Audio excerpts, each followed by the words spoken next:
Bullet train चल रही होती पटना से सीवान तो बहुत जल्दी आ गया हो, लेकिन आने में बहुत देर हुई। इसके लिए आप सबके सामने हम खेद प्रकट करते हैं। कॉमरेड सत्यदेव जी भी बता रहे थे कि जिस जगह पर हम आप बैठे हुए हैं इस पर भी किसी का पहले अवैध कब्जा था, लेकिन जमीन सरकारी। और सामाजिक न्याय के आंदोलनों में तो एक समय नारा लगा करता था कि जो जमीन सरकारी है वो जमीन, लंबा संघर्ष इस बात के लिए हुआ। आज भी इस देश की सरकारी जमीन पर सबसे ज्यादा किसका कब्जा है, इसके लिए भी अगर एक जाति जनगणना हो जाए तो देश की सबसे बड़ी चोरी पकड़ी जाएगी। क्योंकि पहला कदम यह है कि अपने विचारकों, अपने पुरखों की मूर्तियां स्थापित करना, और उसमें भी तथागत बुद्ध की मूर्ति। आज तक दुनिया में बाकी देशों में आज के मौजूदा प्रधानमंत्री भी जाते हैं तो कहते हैं कि मैं युद्ध के देश से नहीं बुद्ध के देश से आया हूं। इसके लिए तो हम आपको बधाई देते हैं कि चलिए, दुनिया में अगर आपको भारत की पहचान बतानी होती है तो तथागत बुद्ध आपके काम आते हैं। जिनको आप पूजते हैं उनमें से कोई काम, कौन काम आया? तथागत बुद्ध काम आए। क्योंकि बुद्ध का विचार मानवता का विचार था, बुद्ध का विचार इंसान और इंसान को जोड़ने वाला विचार था। बुद्ध का विचार इस दुनिया को प्रेम, शांति, सत्य और अहिंसा, प्रज्ञाशील करुणा का विचार देकर के एक खूबसूरत दुनिया बनाने का विचार था। इसलिए हम दुनिया की पहली ज्ञान की रोशनी के रूप में तथागत बुद्ध को अपना पुरखा मानते हुए उन्हें याद करते हैं। तो जो ज्ञान की बात किया, जो तर्क की बात किया, प्रज्ञा की बात किया, बुद्धि, विवेक, अगर बुद्धि की बात करेंगे तो नाली के गैस से चाय बनेगी कि नहीं बनेगी बताइए? बुद्धि कहेगी कि अगर नाली के गैस से चाय बनती तो तियाए में कम नदी नाला है, सिलेंडर 1000 रुपया क्यों भराना पड़ता? बहुत हुई महंगाई की बार, अब की बार फलाने की सरकार। भोजपुरी आती है कि नहीं? भोजपुरी इलाका, यहां से चंद कदम दूर आप इधर बढ़ते जाएंगे तो मेरा अपना जिला आजमगढ़, और इधर बलिया, देवरिया, ये सारा बॉर्डर एरिया है। तो हमारी माटी भी एक है और हमारी बोली भी एक है, हम और भोजपुरी इलाका का है। तो यहाँ कोनो भाषण वोषण ना हो। अब अरुण गुप्ता जी बहुत गंभीर बात कह के गए हैं, हम लोग के वरिष्ठ आदमी और भी तमाम सम्मानित लोग बैठे हुए अपनी बात कह गए, लेकिन हम और आप बात करेंगे, बतियाएंगे। क्योंकि भाषण देने का काम आज की तारीख में केवल एक आदमी कर रहा है, जिसको देश चलाना था वो केवल भाषण चला रहा है और दूसरा कोई काम नहीं कर रहा है। इसलिए हम आपसे बतियाने आए। तो दुनिया के बाकी देश में जाकर बुद्ध को याद करते हैं। अब भारत में लौटे न तब 10 लाख का सूट, 1.5 लाख का चश्मा, 8 करोड़ का गाड़ी, 8000 करोड़ का जहाज, अब कुल कैले के बाद कहा ना कि हम तो फकीर आदमी हैं, हमारा क्या है, झोला उठा के चलो। भैया ऐसी फकीरी तो हर आदमी को मिल जाए। 2-4 वो फकीर सिवान तियाए में पैदा हो जाए तो कम से कम इलाका का तो न कल्याण हो जाए। ऐसा फकीर हम हो जाए। भाई कौन सी फकीरी भाई? 35 साल भीख मांगकर जीवन गुजारा है। नाम नहीं लेना, समझ रहे ना मैं किसकी बात कर रहा हूं? समझदार को ये वैचारिक मंच है। अगर यहाँ से किसी का नाम लेंगे तो अपने वैचारिक पुरखों तथागत बुद्ध और अम्बेडकर का नाम लेंगे, बाकी किसी को हम उस लायक नहीं समझते कि उसका नाम भी यहाँ से ले। लेकिन हमारे लोगों को समझाने के लिए हमको कुछ बात बोलनी पड़ती है, क्योंकि माल लुटा जाता हमने कर, कबो पाखंड के नाम पे, कबो धर्म के नाम पे, और जो लूटा था वो पूरा देश के निजी हाथों में बेचा। इसलिए जब उसको दुनिया में अपना डंका बजवाना होता है तो वो तथागत बुद्ध की बात करते हैं, लेकिन भारत जब लौटते हैं तो बुद्ध जैसा भारत बनाना चाहते थे। बताओ तिहाई के लोगों, क्या वैसा भारत आज ये बना रहे हैं क्या? ये आज जो भारत बनाया जा रहा है बुद्ध के सपनों का भारत बन रहा है क्या? क्या बुद्ध के सपनों के भारत में धर्म के नाम पर दंगा होने का माहौल था क्या? बुद्ध तो कहते थे कि धर्म कौन सा है, पहले आओ इस पर डिबेट कर लो। अच्छा सच सच बताइए, अगर तुम कह रहे हो कि हम बुद्ध के देश से आए हैं तो बुद्ध के विचार को भी तो मानोगे। अब बुद्ध क्या बोलते थे, आत्मा है कि नहीं है? जोर से बोलिए। है। अब पढ़ला ना लगा तो गलती तो यहाँ आ गई, यहाँ से निकल के दो चार। अच्छा आज दिक्कत क्या है कि ऐसी जगहों पर सब लोग जय भीम बोलने आ तो जाते हैं, लेकिन अगर थोड़ी सा माहौल बदले देखा तो दो चार देवी देवता वो पूजा लगे, कहीं नाराज ना हो जाए, हमारे जीवन में कोई नुकसान। हम लेकिन उन लोगों को बुरा नहीं मानते। अगर आप मंदिर जाते हैं जाइए, आप पूजा करते हैं जाइए, आप कलावा बांधते हैं बांधिए, मैं आपका उपहास उड़ाऊंगा नहीं। मैं कहूंगा कि उसके बाद भी अगर आप यहाँ आए हैं, बुद्ध और अम्बेडकर के विचार को सुन रहे हैं, तो दूध में मट्ठा पड़ गया है, आज नहीं कल फटेगा जरूर। अपने आप आपको समझ में जिस दिन आ जाएगा आप इस विचार को समझने लगेंगे। इसलिए हमें किसी का मजाक नहीं उड़ाना है, क्योंकि भाई जिसको पता ही नहीं कि कहां जाना है कहां नहीं जाना है, तो उसको समझाने के लिए ही तो इतना बड़ा आयोजन हो रहा है। हमारे लोगों को पता होना चाहिए। वसीम बरेलवी का शेर है, और मुझे पता है कि इस पूरे इलाके में साझा विरासत की संस्कृति है कि कौन सी बात कहां कैसे कही जाती है, इसका सलीका हो तो हर बात सुनी जाती है। और एक बिगड़ी हुई औलाद भला क्या जाने, कैसे माँ बाप के चेहरे से हंसी जाती है।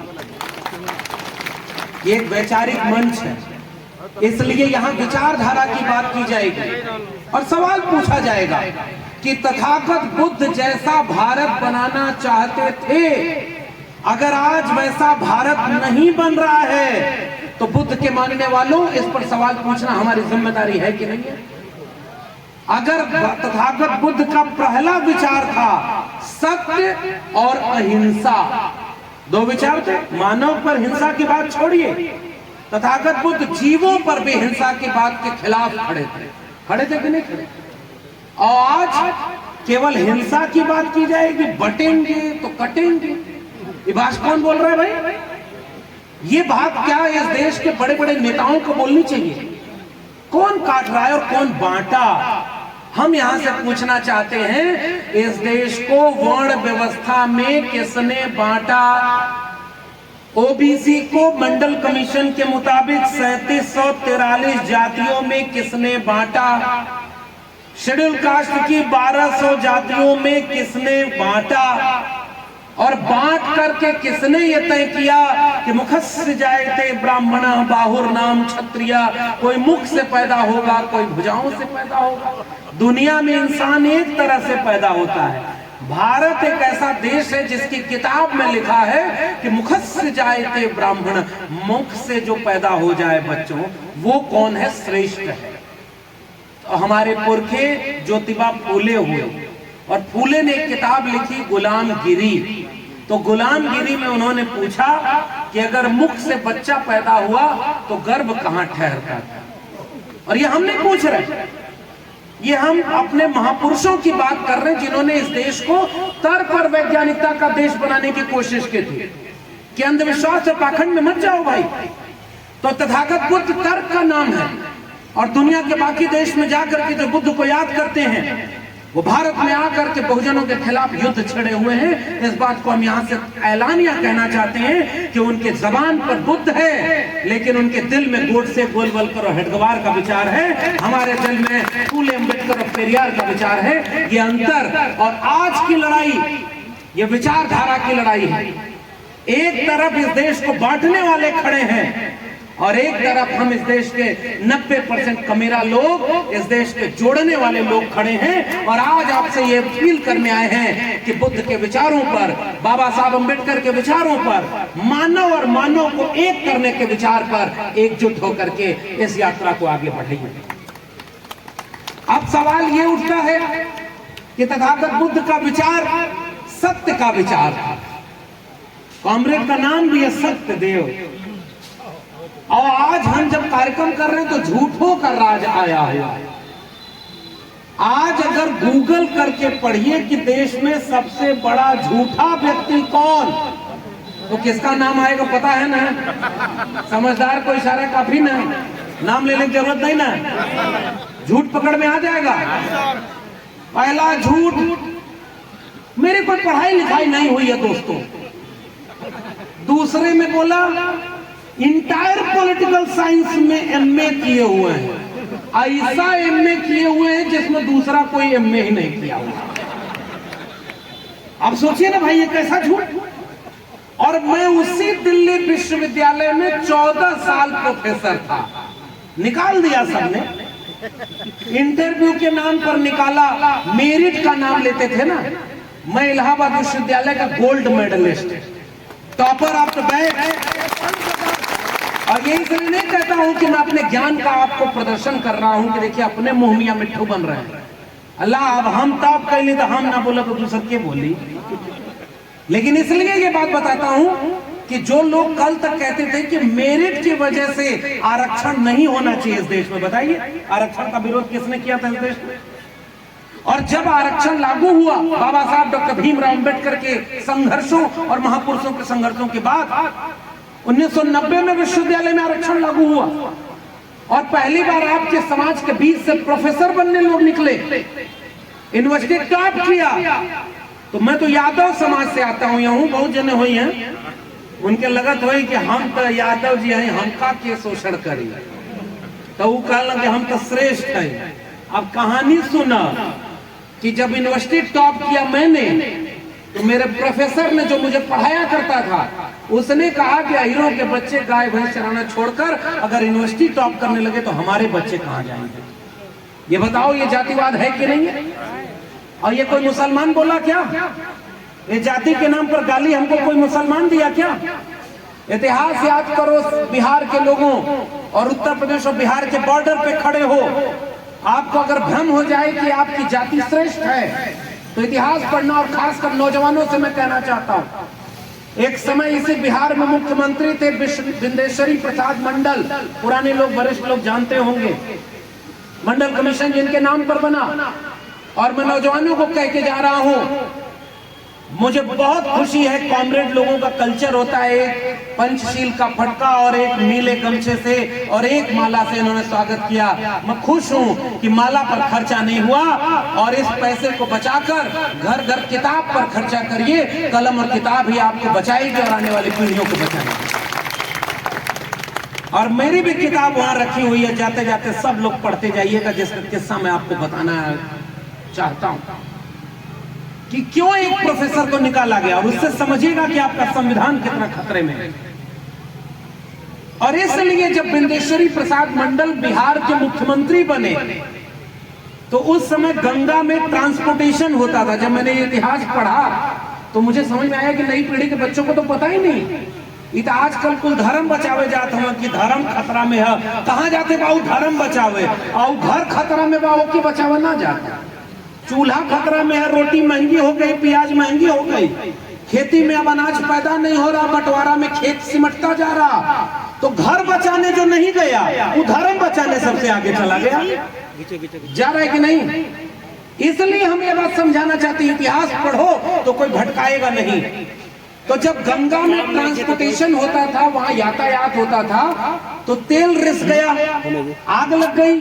तो बिहार के विधानसभा में खड़े होकर एक व्यक्ति ने खड़े होकर कहा कि अगर एक शूद्र बिहार का मुख्यमंत्री बनेगा तो गंगा में आग नहीं लगेगी तो और क्या होगा।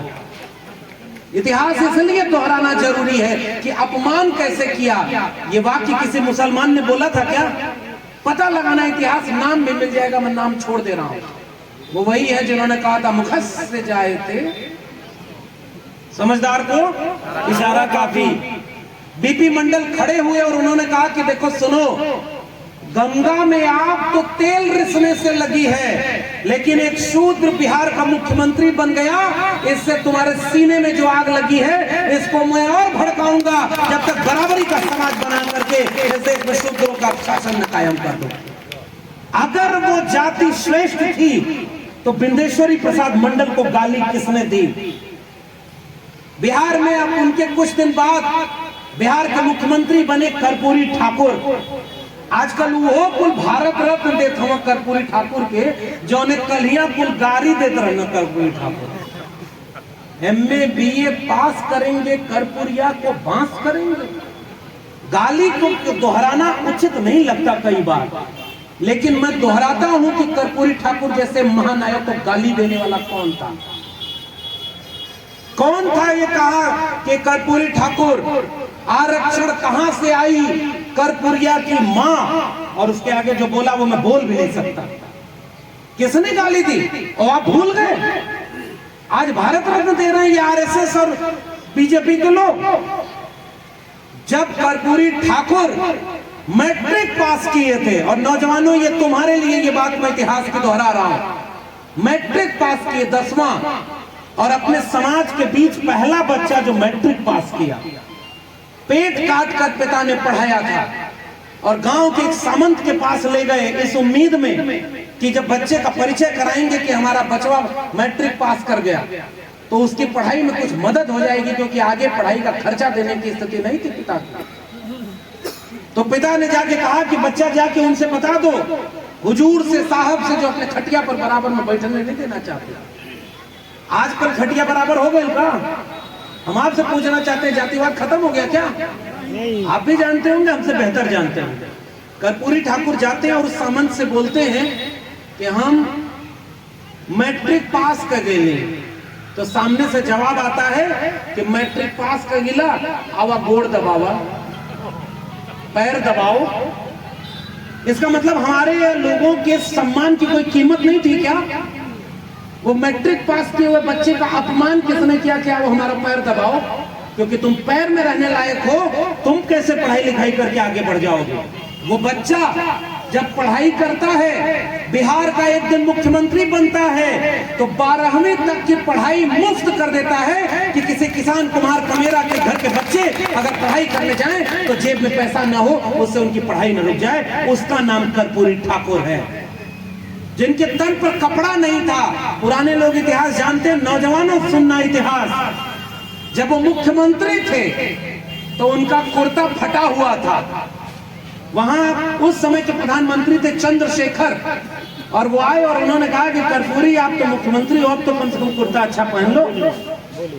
और कर्पूरी ठाकुर, उनके लिए चंदा जुटाया जाता है, और चंदा जुटा के कहा गया कि भाई मुख्यमंत्री राहत कोष में आप सब लोग थोड़ा थोड़ा चंदा दीजिए, तो कर्पूरी ठाकुर पूरा कपड़ा इनको नया कुर्ता सिलवा के दे दिया जाए।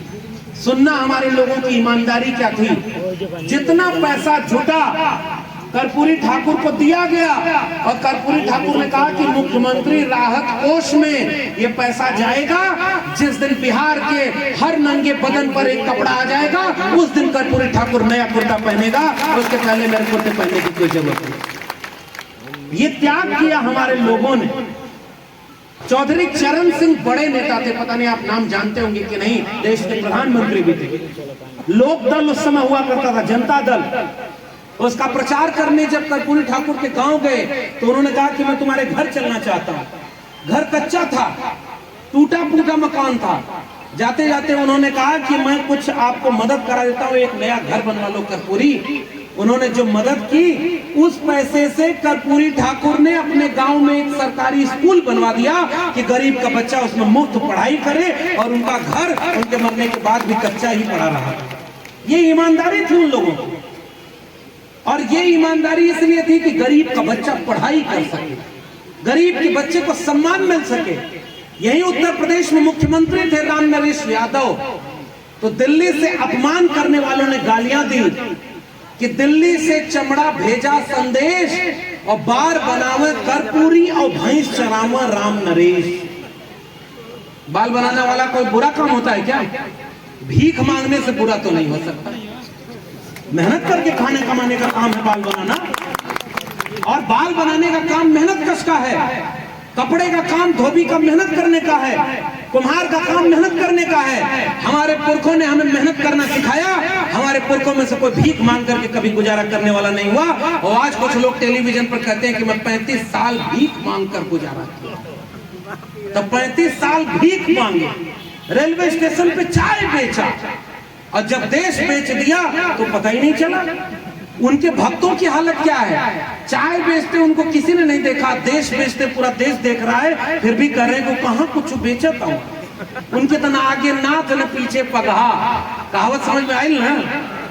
के करे बदल लुटी। हाँ, उनके तो क्यों हैये ना है, जेकरे क्यों हैये ना हो वह सबसे बड़ा लुटेरा होला। एक इतिहास अगर पढ़ल जाई तो ये समय का इतिहास बतावल जाई कि कुल भारत लूट करके अपने दोस्त के बेच देना कि हम तो फकीर आदमी हैं, झोला लेके चल गए।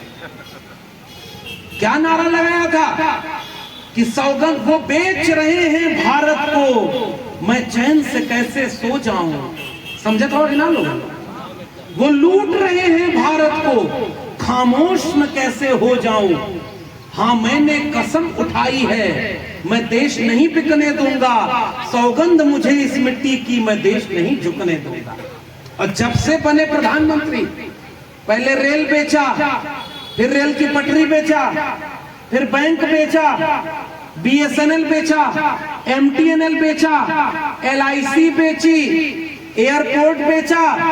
वादा किया था कि हवाई चप्पल वाले को हवाई जहाज में उड़ाएंगे, हवाई जहाज बेचा। हवाई चप्पल वाला नीचे देखा तो हवाई चप्पलों बिक गया है। बारी बारी एक एक चीज अपने दोस्तों को बेचता चला गया वो आदमी। और उसने तो पहले ही बोल दिया था कि वो फकीर है, झोला लेके चल जाएगा। सिवान के लोगों, मैं आपसे पूछने आया हूं, अगर आपके बच्चों की शिक्षा बिक गई, आपके बच्चों का रोजगार बेच गया, तो आज से 25 साल बाद आपके बच्चे जब पूछेंगे कि जब सब बेचा जा रहा था तब तुम क्या कर रहे थे, तब आपसे मैं पूछना चाहता हूं कि अगर हम बचा नहीं पाए तो क्या आने वाली पीढ़ियों की नजर में हम दोषी कायम किए जाएंगे कि नहीं किए जाएंगे? लड़ाई इसलिए आने वाली पीढ़ियों के लिए लड़ना है।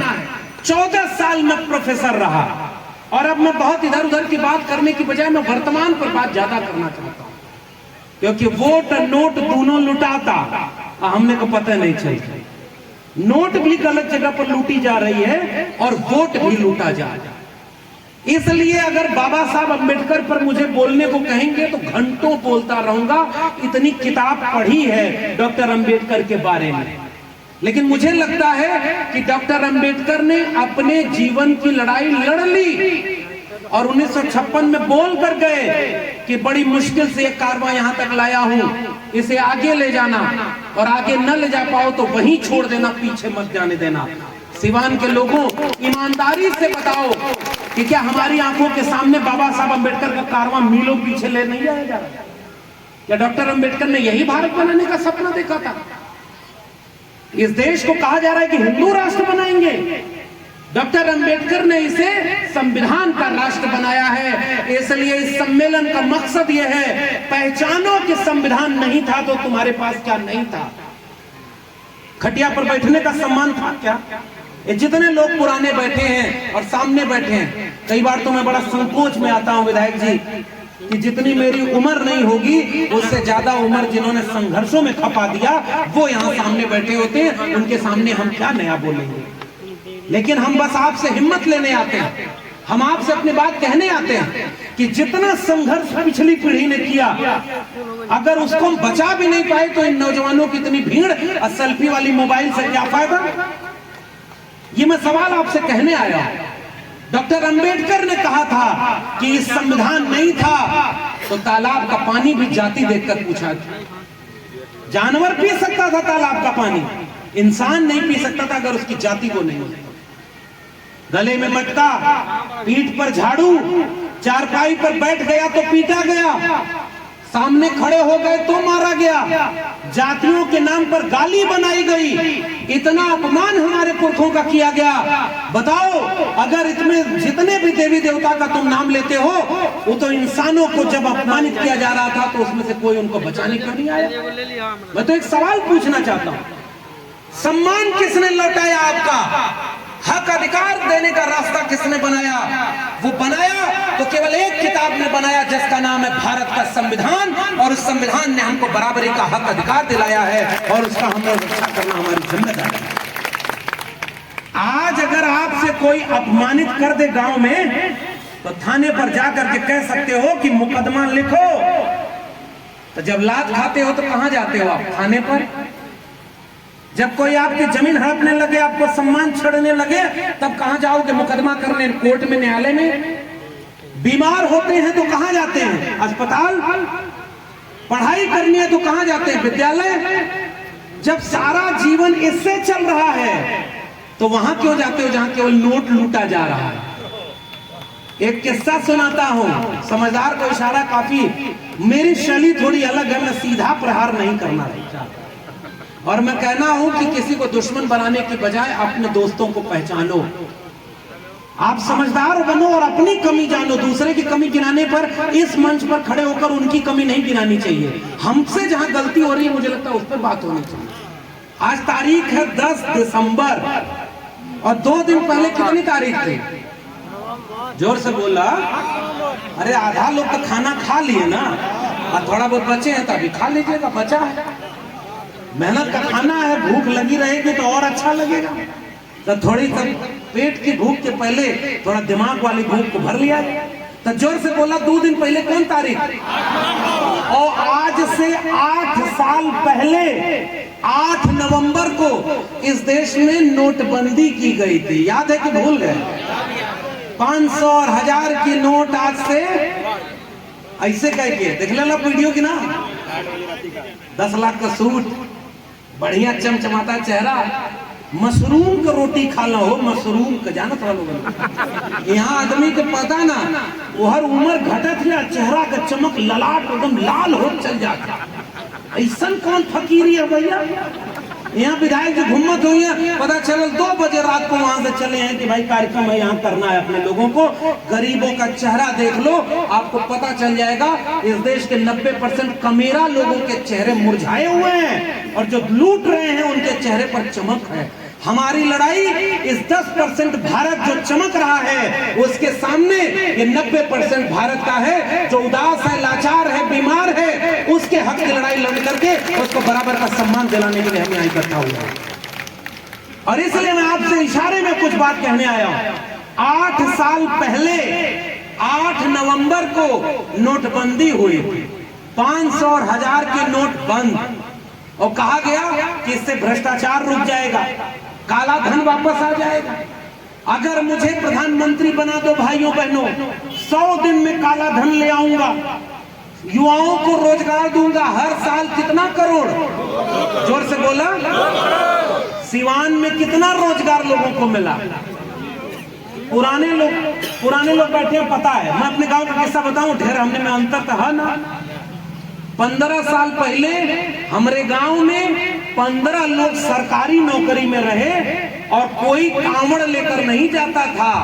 15 साल बाद आज मेरे गांव में सरकारी नौकरी वाले 0 हैं और कांवड़ लेकर के 15-20 ठौरे अब नया जाए लगे।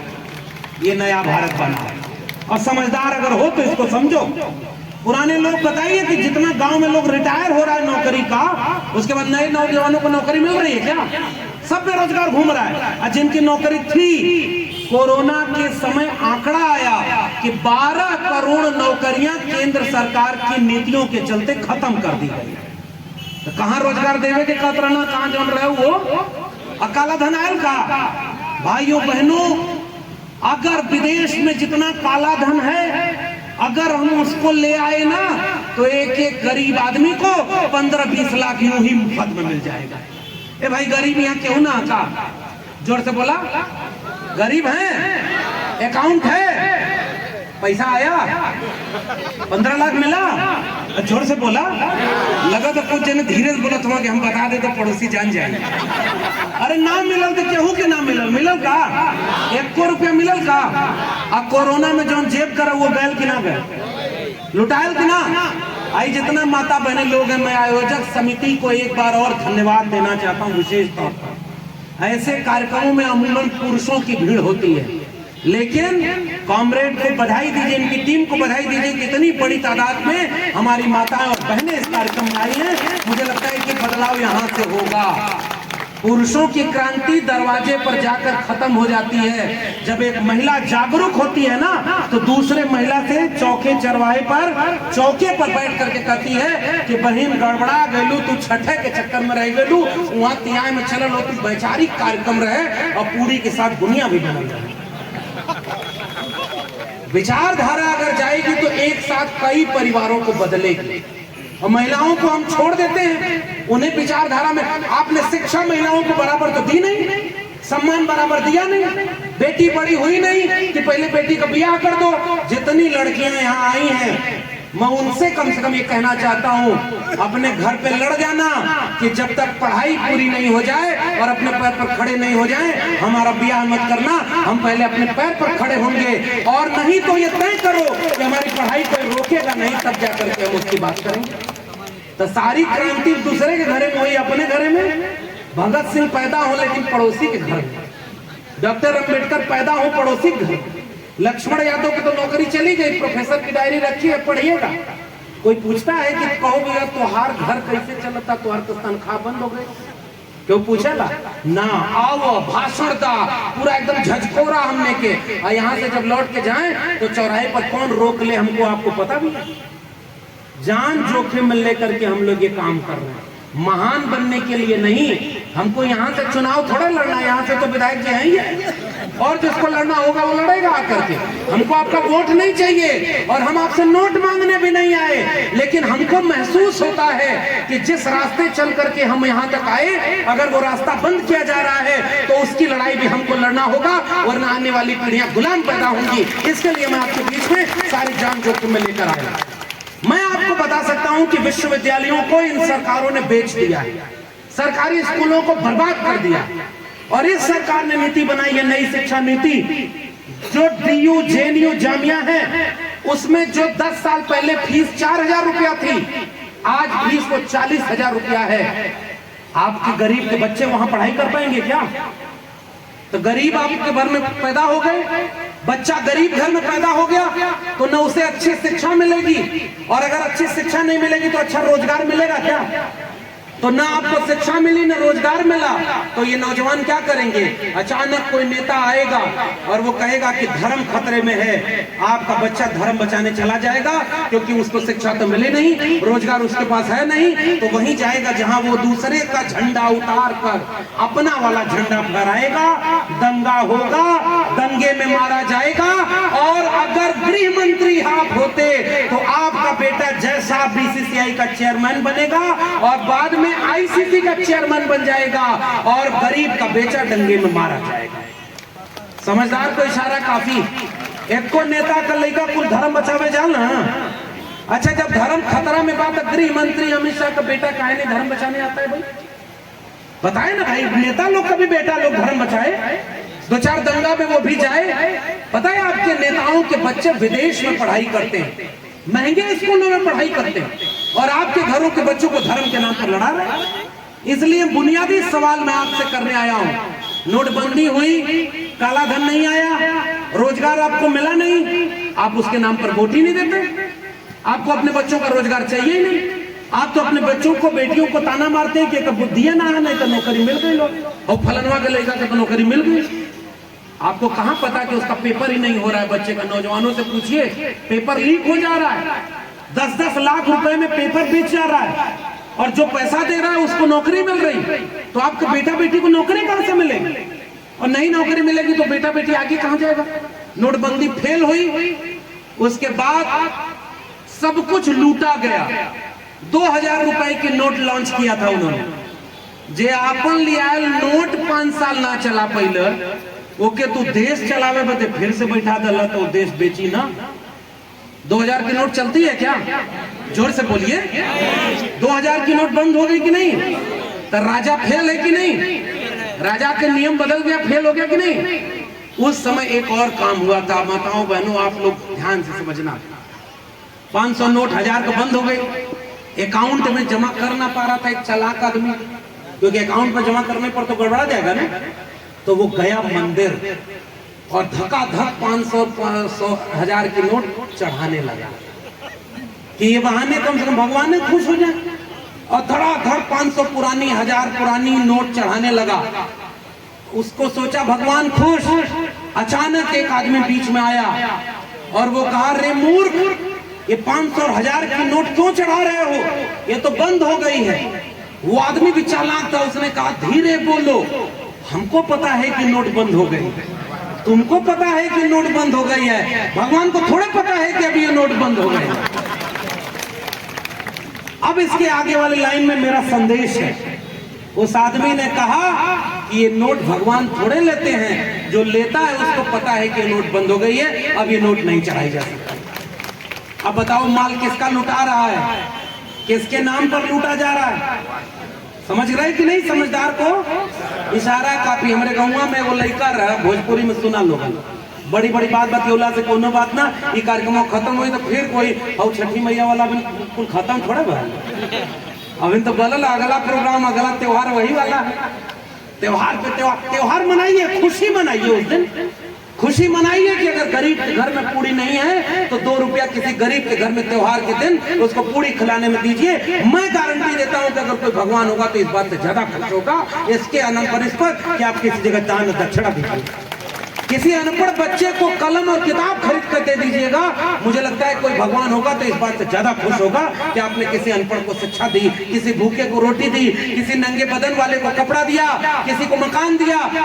मानव की सेवा करिए। मानव सेवा से सबसे बड़ा कोई धर्म नहीं है, क्योंकि हमारा पुरखा कबीर लिख गया कि मोको कहाँ ढूंढे रे बंदे, मैं तो तेरे पास में।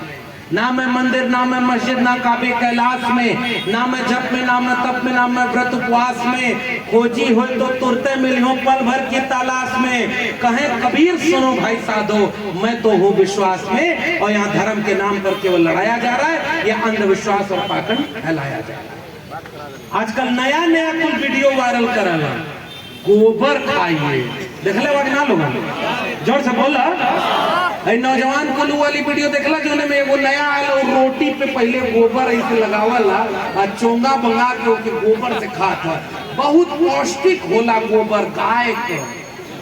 कोरोना आया तो थोड़ा टीवी में बैठ के कहा था कि हमारे वैज्ञानिकों ने कहा कि गाय का गोबर अगर उसको लीप लीजिए तो कोरोना नहीं होगा, अगर उसका गोबर का छत बना देंगे तो कोरोना परमाणु हमले से बच जाओगे। हम कहले कि अगर 250 ग्राम रोज खायल करा तो बुद्धि भी बढ़ जाएगी। लेकिन हम आपसे क्या कहने आए हैं पता है? आदि मानव जब रहे होंगे, विज्ञान तकनीक नहीं थी, गारंटी से कहता हूं किसी आदि मानव ने, मूर्ख थे, नहीं विज्ञान था, तब भी गारंटी से कहता हूं कि गोबर नहीं खाना है। ये बात हमारे आदि मानव भी जानते होंगे। 2024 में कुल हमनी के गोबर किया हुआ। गोबर खाएंगे? जोर से बोलिए। अरे हम किसान का मेरा आवाम है, हमको पता है कि गोबर को खाद में डालो, अनाज पैदा करेंगे, हम अनाज पैदा करके खाएंगे, हम कपड़ा बना करके जिएंगे, हम अपना मेहनत का काम करके जिएंगे। और इस देश को गोबर खाने वालों का देश कभी नहीं बनने देंगे। हलवा पैदा करेंगे और हलवा हर पेट को मिले, इसका देश बनाने का काम करेंगे। लेकिन अंधविश्वास और पाखंड बढ़ता जाएगा तो गोबर खाएंगे लोग। एक तोरा बाबा नया नया बनल बाबू कहता है कि अगर गाय का गोबर में, पहले गाय को गेहूं खियाओ, पुरान लोग देखिए सुना लो, पहले गाय को गेहूं खियाओ, फिर गाय जो गोबर दे ओके में से निकाल के गेहूं धुल लो और उसको खा लो तो बच्चा पैदा हो जाएगा। बताओ जोर से देख ले और टेलीविजन पर बैठकर ये पाखंड फैलाया जाए। बताइए दुनिया में किसी और देश में ऐसा होता है क्या? दुनिया के किसी और देश में गोबर खाने की बात कही जाती है क्या? दुनिया में किसी एक देश में रहल बाबा तो कहा था कि आप पर्चा बनावा, देख लो लोग, पता नहीं कौन धाम ओम चलत बा, पर्चा बनाओ तो बच्चा तुम्हारे चाचा का नाम फलाने प्रसाद है, तुम्हारे घर में 2 दिन पहले एक बकरी मर गई थी, तुम्हारे घर में भैंस बीमार है, बताओ सही कि नहीं? असमने से पब्लिक कहती बाबा तो कह जा बच्चा तेरा कल्याण हो, लो आशीर्वाद दे दिया। और कौन उसमें जा रहा आशीर्वाद लेने? ये हमारे लोग जिसको पता नहीं, वहां जाकर के अंधविश्वास और पाखंड में बच रहे। एगो मध्य प्रदेश का है बाबा, वो कहला कि अगर तुहार लड़का पढ़े में पास न होकर तो जहिया तोहरे बेटा का एग्जाम होकर, बेटी का एग्जाम होकर, बेलपत्री लो, वो पे शहद लगाओ और जाके फलानी जगह पे चिपका दो, तो हर बच्चा पास हो जाई। कुछ दिन बाद अखबार में खबर छपल कि वो कथावाचक का आपन लड़का 8वीं में फेल हो। सही बात कह रहा हूं मैं, गूगल करके पढ़ लीजिएगा। और हमारे लोगों को पाखंड में फंसा दिया। हमारे यहाँ वो किस्सा कहा जाला, हम लोग कबीर पंथी परिवार से आते हैं। मेरे कॉमरेड, हमारे घर में मेरे पिता कॉमरेड थे। मेरे पिता किशन पटनायक थे, वह राजनीतिक साथी थे और हमारे उत्तर प्रदेश में किशन पटनायक का काम किया करते थे। और मेरे बड़े पिताजी कबीर पंथी थे। तो देखा हमारे घरे में तो कभी कोनो देवी देवता का अस्तित्व ना रहा, हमारे यहाँ अस्तित्व रहे तो भगत सिंह का था, फूले अम्बेडकर का था और संत कबीर के विचारों वाले संत का था। इसलिए हम तो उससे बचे रहे शुरू से। तो पता है हमारे कॉमरेड पिता एगो जादू दिखावे वाला है, तो जादू दिखावे ऐसे माटी ले, ऐसे 2 मंत्र फूके पैसा बना देना। हमार बाप जाके होकर है तो झलवा पकड़ लेना, कनक करे सारे। जब तोके पैसा धूर से बनावे आवत है तो इतना धूर हम लिया के देती, 2-4 हजार ही बनाओ, आधा तय रख लिए, आधा मुके दे दिए, और का भीख मांगने का जरूरत है। तू झोला लेके जादू का भाग गया, बाद में वो कहाँ पहुंच गया अब तो समझ गए। झोला फकीर लेके चल दूंगा और हम सबके साथ धोखा हो गया और ये हम समझ ही नहीं पाए। भाई अगर एक चमत्कार दिखाने से देश चलता, एगो नया बाबा देखने कॉमरेड, वो एगो बाबा ऐसे करके बैठा ला, और एगो आदमी गल कहे बाबा पथरी है बहुत दर्द करता, तो वो कहता अच्छा, आंख बंद कैला, इड़िम इड़िम मंत्र पढ़ला, हवा में कैंची चलेला, ओके बाद कहता देखो पथरी, कहे पथरी गायब, बाबा की जय हो। बताइए हवा में ऑपरेशन कर दिया भैया, हवा में ऑपरेशन। अरे भैया अगर ऐसा बाबा ये देश में हुआ तो हर अस्पताल में एक बाबा बैठाओ और गरीब आदमी का इलाज मुफ्त में कराओ। हम भी चाहते हैं, और अगर ये इलाज करने में फेल हैं तो ये पाखंड और अंधविश्वास की दुकान बंद करो, शिक्षा की ज्योति जलाओ, जिसमें बाबा साहब अम्बेडकर ने कहा था शिक्षा वो शेरनी का दूध है, उसे जो पिएगा वो दहाड़ेगा, वो दहाड़ न पाए, इसलिए आपके बच्चों के हाथ में शिक्षा छीनी जाएगी। ये पाखंडियों का बाजार बना दिया। टेलीविजन पर बैठकर पाखंड दिखाते हैं, टेलीविजन पर बैठकर आपको पाखंड दिखाते हैं। टेलीविजन पर कभी आपने देखा कि किसानों की आय दुगनी नहीं हुई, किसान बर्बाद हो रहा है, इसका दर्द कभी आपने टेलीविजन पर डिबेट में सुना? मैं तो उत्तर प्रदेश का बता रहा हूं, आप अपने यहाँ का समझ लीजिए। खाद मिलती है यूरिया, DAP, अब क्या भी होती है, सरकार की जिम्मेदारी होती है खाद देना। पहले कुल 50 किलो का बोरी, पहले 5 किलो उसमें से घट किया, फिर 5 किलो घटा लिया। इस समय उत्तर प्रदेश में खाद 40 किलो मिलती है और खाद के लिए लाइन में लगाते हैं और पुलिस लाठी मारती है। और जितना वहां की सरकार के सब घोटालेबाज दलाल हैं, खाद को ब्लैक मार्केट करके पैसा कमा रहे हैं और किसान खाद के बिना उसकी फसल सूख रही है और उसकी चिंता किसी को नहीं है। तो इस पर कौन बात करेगा? इस पर हम और आप बात नहीं करेंगे कि किसान के नाम पर एकजुट होना है तो एकजुट हो जाओ, नौजवान के नाम पर एकजुट होना है तो मेरा लोगों एकजुट हो जाओ। तुम्हें जाति के नाम पर लड़ाया जाता है। यादवों को कभी कहा जाता है कि तू तो यादव हुआ, तू के शोषण करी, तू आवा हमनी की तरफ। इसलिए मैं कहने वाला हूं कि उत्तर प्रदेश के मुख्यमंत्री थे अखिलेश यादव, मुख्यमंत्री होने के बाद उनका घर गंगा जल से धुलवाया गया। बताओ अगर यादव तुम्हारी नजर में बराबर था तो उनका अपमान तुमने क्यों किया? इसका मतलब आप भले ही अपनी जाति को दूसरी जाति से ऊपर मान लें, उनकी नजर में हम और आपकी कोई औकात नहीं है। तो हमको औकात देने का काम डॉक्टर अंबेडकर के संविधान ने दिया है, तो क्यों ना हम संविधान को लेकर के इंसान और इंसान को बराबर बनाने की लड़ाई को छेड़ दें। ये बात आपसे कहने में, आपसे गुजारिश करने यहाँ पर आया। संविधान ने हमको बराबर का अधिकार दिया, तथागत बुद्ध ने इंसान को इंसान के बराबर बनाया और हमको पाखंडी और अंधविश्वासी लोगों के हाथ में डाल दिया।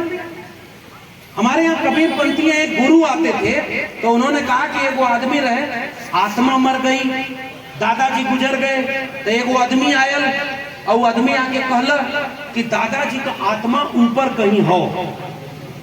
ये कबीर पंथी है, ये समाज में चुटकुला चलता था।